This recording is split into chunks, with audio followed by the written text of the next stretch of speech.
Buesching mastodon. What we've been doing recently is learning more about the life of this animal. Details about his adolescence and also what happened later in his life when he became a fully mature male and began to mate. We never knew before that mastodons had migratory behavior. His land use, seasonally and year by year, how he moved across the landscape, what parts of the landscape he considered home.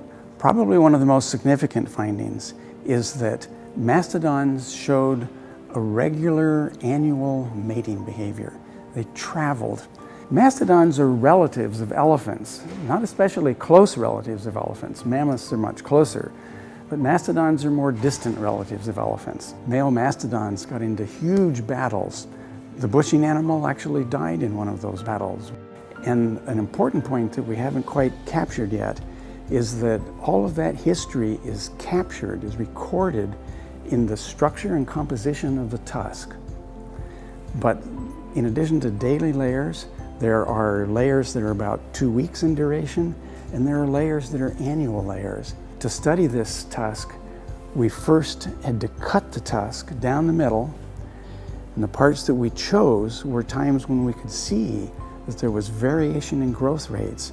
Times are good, times are bad, whatever it is, it's changing.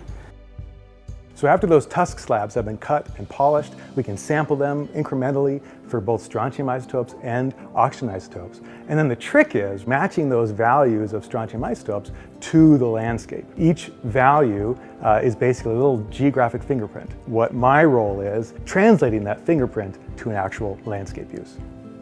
So we've uncovered all this really interesting information about the Buesching mastodon. 12,000 years ago, mastodons, mammoths, giant sloths, those are the animals that define places around the University of Michigan, the University of Cincinnati. The bones are those records. So one of the core next steps is to understand whether this mating ground that the Buesching mastodon visited year after year, was that a regional mating ground? Was it something much more local? Those are big questions we have yet to answer.